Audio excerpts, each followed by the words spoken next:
All right, good evening. I'm going to start the class. We have two lessons to cover today. This is our last unit, okay? So we have three lessons, right? Two for today and one, the last one for Monday. Monday is the end of this course, A9, and Wednesday next week we start with A10.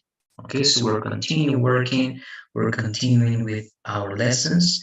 Please don't forget to work on Pearson. All right, it is important to have everything done by Monday or Tuesday next week. I would say by Monday next week, we have to finish everything. We should take advantage, right, of this weekend and work on the elements that we couldn't in case we didn't finish with the assignments, the quiz, right, the final test. But that's it. Let's cover again the two lessons for today, and the class is just going to be that. Let's begin. All right, so first we got the present perfect continuous. We know that where we're talking about past, we have a lot of alternatives, right? We can use the simple past, I went to a place. We can use the past continuous, I was going to a place. We can use the present perfect simple, I have gone to a place. Or now the present perfect continuous, I have been going to a place.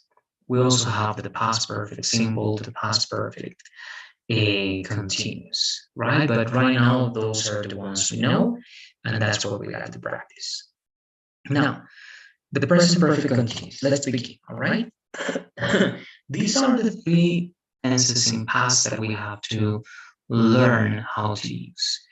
If we want to be definite, exact, precise, punctual with our ideas in past, we use the simple past, right? I read that book yesterday. So we can say when this action happened. If we don't know, we don't want to say when, we just want to mention that it happened, something finished or unfinished. In this case, something finished. But again, it's imprecise, indefinite. We use the present perfect, simple. I have read that book 3 times. And number three is the present perfect continuous. Similar to the present perfect simple, we use it for finished or unfinished actions that started in the past. But number three, being continuous, is focused on the progression of the action, and it's more likely for this action to have a connection with the present than with the present perfect simple. Okay, because if you say, I have been reading that book for 2 days, perhaps it's a finished action, but we can see the results. Perhaps it is an unfinished action and we are still reading that book. Okay, so those two are the best options for these tense, and that's the main difference in how we can decide which one we can use. All right, so the definition. Use the present perfect continuous when you want to put some emphasis on the progress of the action and the relationship with a period of time. Okay, so progress of the action, period of time. That's what we need with what we got to have in mind. Okay. Of course, we know the conjugation, right? This is not me. I, we, you, they have, right? I have been doing it, we have been doing, you have been doing, they have been doing. But if it's he, she, third person, it's has, right? She has been doing, it has been doing. It has to be third person. And the rest of it is the same. Okay, just be careful with that logic. But again, we know that. Now, when to use it?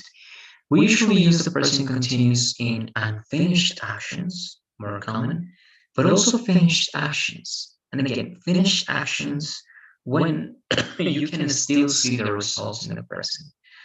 Not always, but mainly that's going to be the logic of using the present perfect continuous. All right? So first, unfinished actions. Say how long for unfinished actions which started in the past, right, and continue to the present. We often use, right, this with for and since. So unfinished and part of a period of time. I've been living in London for 2 years. It's very likely that we're talking about something that is still true now. I still live in London, but I've been living here for 2 years. Okay, this is my second year. She's been working here since 2004. Same logic. She's still working in that place, but she's been working there since 2004. Okay, so we're seeing the continuation of something unfinished. We've been waiting for the bus for hours and we are still waiting now. Okay, but we're informing that this started in the past and it continued for a period of time. Okay, now the next one. This use is very similar to how we use the present perfect simple. And often, right, it's possible to use either tense. So again, sometimes, and in many actually situations, it is going to be the same if you say that idea in the present perfect simple or the present perfect continuous, right? If you say, I have worked there for 5 years and you're still working, it is correct. I have been working there for 5 years and you're still working, it is better, but it's correct, of course, as well. So both can be used already in many of these situations. I've been here for hours, right? In this case, we know that if it's an action verb, we can use it with the present perfect continuous. But if it's a non-action or a steady verb, like the verb to be over here, it has to be in the simple present, right? Not simple present, or in the present perfect tense. Now, more about unfinished actions. For temporary habits or situations, the action started in the past and continues to the present, and in the same way as with the previous usage. But we don't answer the questions about how long so clearly. Instead, we use a word like recently. Okay, so this is important. I've been going to the gym for, sorry, I've been going to the gym a lot, not for, a lot recently. So you're talking about something that started in the past, but it's been happening recently. It has a very, very close contact with the present. They've been living with his mother while they look for a house. All right? And I've been reading a lot recently. Okay, so we're still in the idea of finished actions. Now, finished actions, and this is what I mentioned before, actions which have recently stopped, right? Though the whole action can be unfinished and have a result, which we can often see, hear, or feel in the present. We don't use the time word here. All right, so again, something that recently stopped, we have the results and we can see those results in a certain way. I'm so tired, and because that's a result that you're so tired, I've been studying. We know that that has a connection because we can see the results. I've been running, so I'm really hot. All right, so you feel like that, hot. Why? Because you've been running. It's finished, but we see the results, so we use the present perfect continuous to state how recent that action was. It's been raining, so the pavement is wet. Okay, so again, a clear result for time. This is an extra chart. All right, you can take a look at that. I'm going to read this for you briefly. This is something I took from the web page that you see down below. All right, and it says present perfect and present perfect continuous.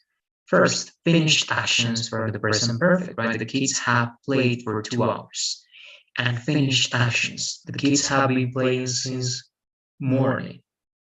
It's still going on. Permanent actions, I have taught English for 12 years. Temporary actions, I have been teaching this class for 1 hour. Okay, so it feels more temporary, it feels more like, even though we're talking about a period of time, it feels like something that is going on and perhaps later on it's going to be done. Emphasize the result of the action. He has repaired the car. Emphasize the duration of the action. Okay, so in one, the result. In the other one, or in the other one, we got the action itself, or the duration. He has been repairing the car for 2 hours. indicate how much or how many. It has taken 6 years to write this book, and here indicate how much and how many in an ongoing process. Okay, so he has been studying English for 2 months. So again, in most of the cases, if you realize, you can use either of these options.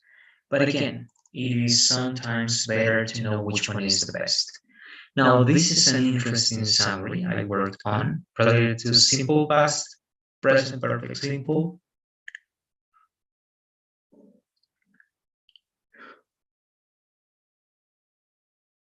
sorry, and the present perfect continuous. All right, so simple past. I mentioned this at the beginning, so I'm just reviewing and repeating what I said at the beginning of the lesson. Okay, so if it's definite, finished, punctual, use the simple past. I wrote an article last week. I was born in 1990. Present perfect when it's indefinite, finished, or unfinished actions, and may or not continue to the present, right? How many times an action occurred, sorry. I have written an article before. I've been to the US 4 times. Okay? And finally, the present perfect continuous, indefinite, most likely unfinished actions that still happen in the present or had a repercussion.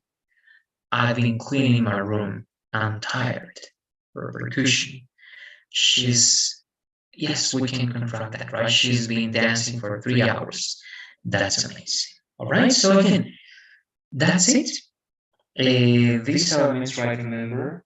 Sorry, I don't know what happened with it. All right.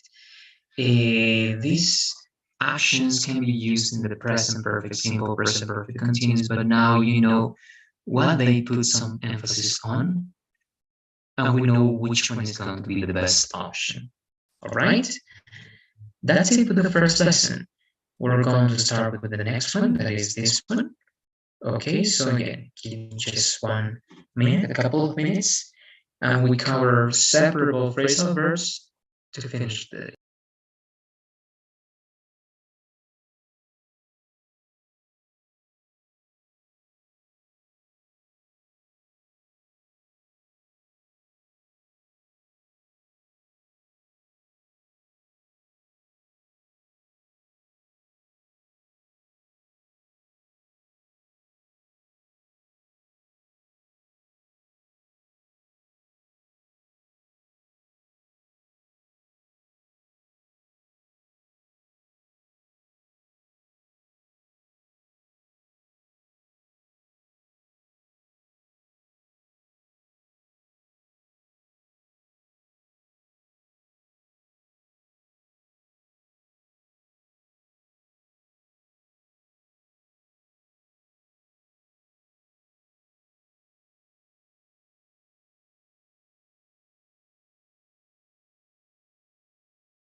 Okay, so we're going to finish the presentation, the first part of well, this unit, and actually about to finish again. On Monday next week, we finish with everything.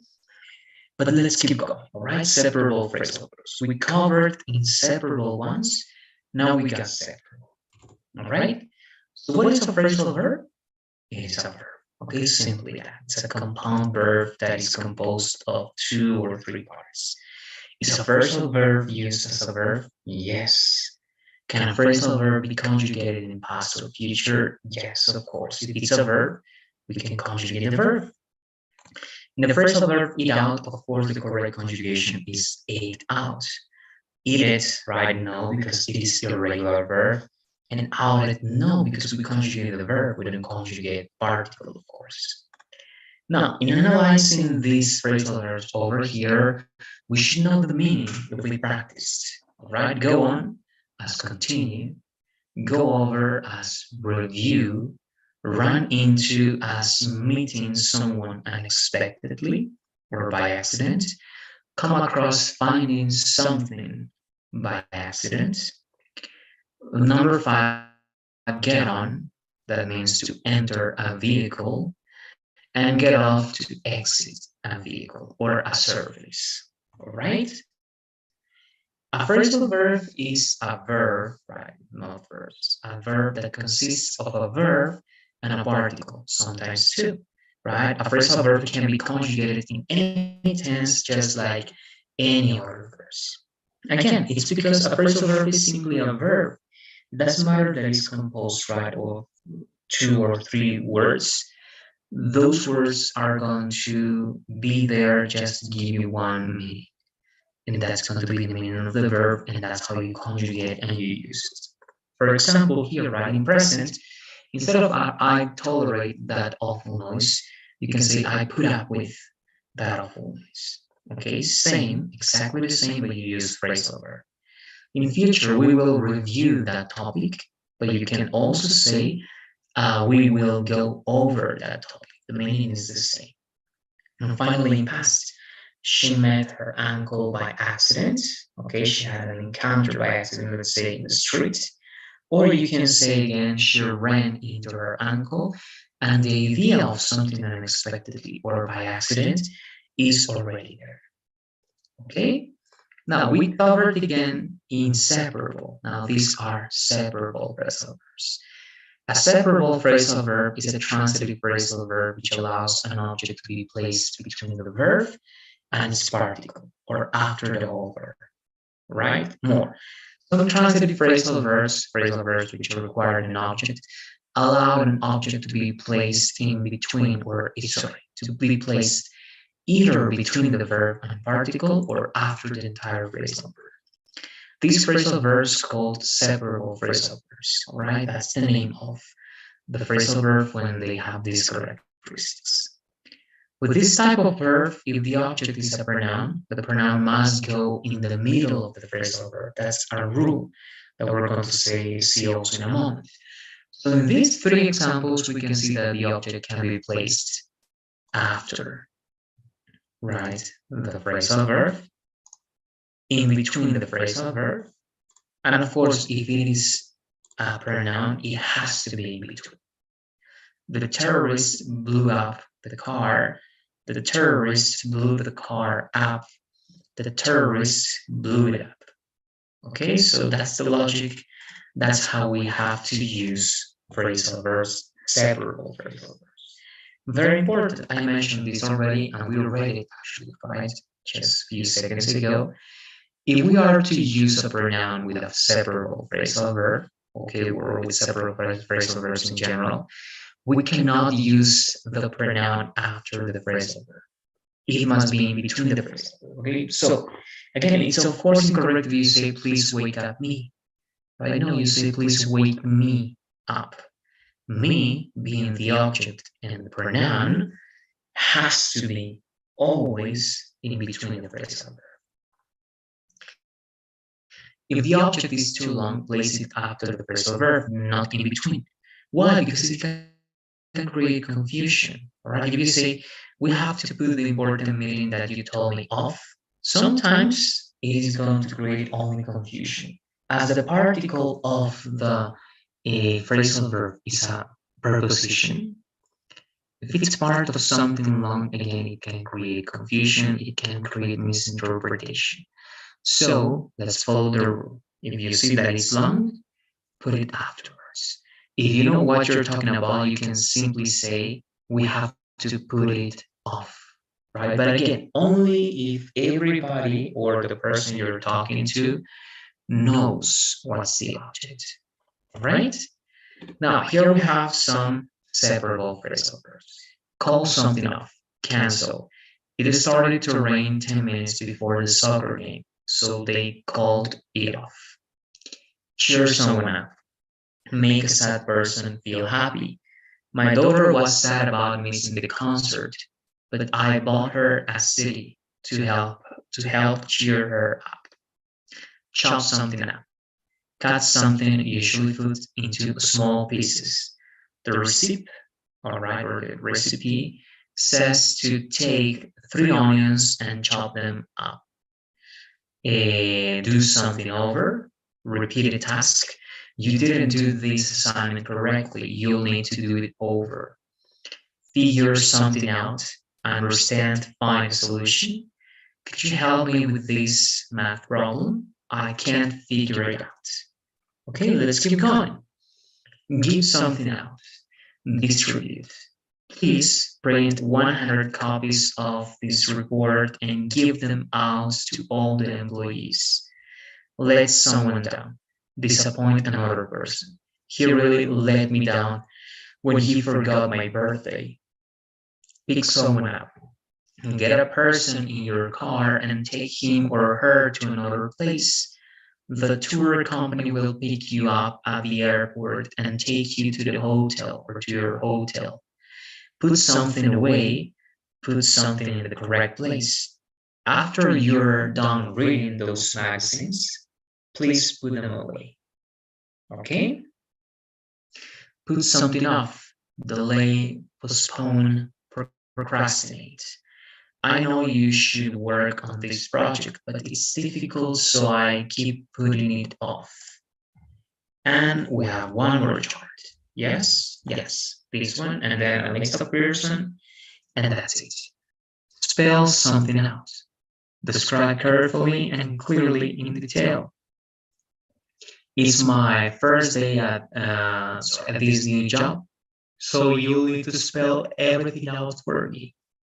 Okay, so again, describe carefully. Throw something away. Put something in the garbage. I threw the headphones away because they were broken. Try something out. Wear a piece of clothing temporarily to see if it's correct size or if it's the correct size. I really like this dress. Can I try it on?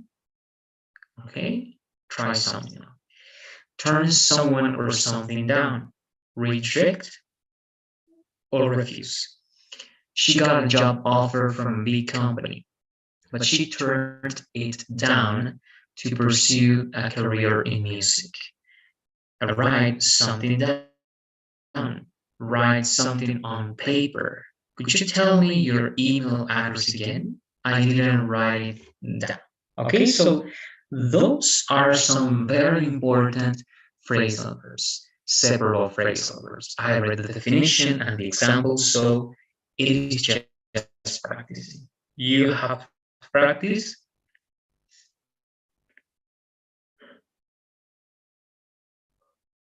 Okay, and of course, we have the meaning, we have the examples. Practicing is just repeating once and over again to be sure again that this is clear for you or you feel comfortable by writing those ideas. Now, this is a list. Some of the words are going to be repeated, but it is there because Pearson proposed these phrasal verbs to be learned. So you can be practicing the way you use them on Pearson. All right, so clear up, clarify, explain. Dream up, think of a plan or idea. Figure out, solve a problem. hand out or give out, distribute or give, hand in, to present an assignment or homework, kick out, make someone leave a place, let down, fail to do something for someone, pass on, transmit, tell something that you've heard, pull off, succeed, doing great at something difficult, turn up, make louder, all right, increase the volume, and leave out, not include something. All right? I have as always a list of links. You can use them right to, well, to keep practicing your knowledge on phrasal verbs. There's a lot of phrasal verbs, right? Please try to take a look at all of them, but mainly the ones I showed you here at least, and of course the one that Pearson is well proposing over there because your test is going to be using those phrasal verbs. But that's it. All right. I hope you have a good rest of the day.